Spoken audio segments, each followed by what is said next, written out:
So you see a lot of MBAs today are not very successful. Because eventually, the dependencies, because I'm educated, I should get somewhere is not going to take you anywhere. Yeah, you did just BA. Afterwards, you have been working, right? No MBA. No. So what CBRE taught you at the formative years when you started having this working relationship with the company, right? What have you learned from the CBRE years of last 14 years on that day? See, CBRE, I would say, is what an MBA would have taught me in 2 years. CBRE taught me in the first 2-3 years of working. It also depends on you.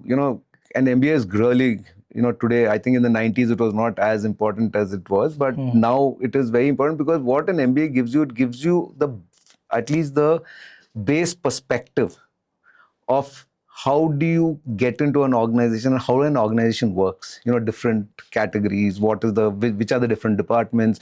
So there are a lot of things which an MBA gives you. So the MBA, I feel an MBA gives you a good foot in the door, but the personality and the person you become is what makes you successful. I don't think the MBA makes you successful. The MBA is a tool which you can use to open doors for you. And see, then MBA is also, it matters from which school you've done it, who's your mentor, who do you follow, how are you. So you see a lot of MBAs today are not very successful. Because eventually, the dependencies, because I'm educated, I should get somewhere is not going to take you anywhere. I think. Interestingly, I did one podcast with IM director, IM Cozy Corey director. He's the longest serving IM director. So I asked him the same question that why should anybody be doing MBA now? 2 years, you will charge them 25-30 lakh rupees fees.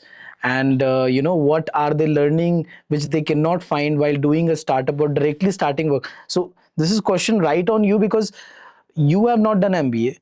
You have done so well. Right now, you manage a company which is 1,50,000 crore company empire, right? And you are a CM of that vertical RMZ next office, right? So you have done tremendously well without doing any MBA, and the way you have managed portfolio, the way you have done a lot of deals, which we'll talk about later.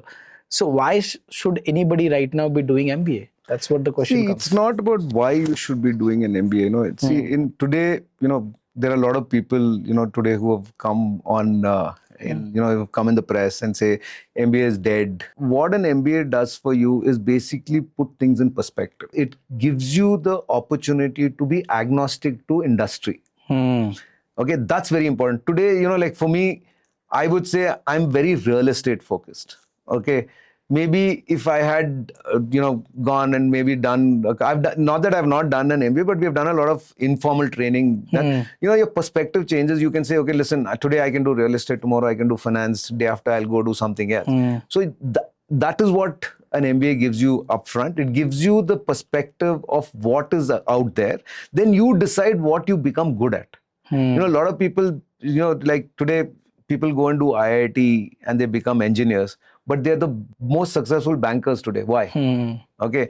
You take some of the top financial bankers, or you take some of the top investment bankers, or top, people. They're all engineers by profession. They've studied engineering. They've gone to IIT. They've gone to some big college, but today are not doing engineering as a field. They're doing finance as a field.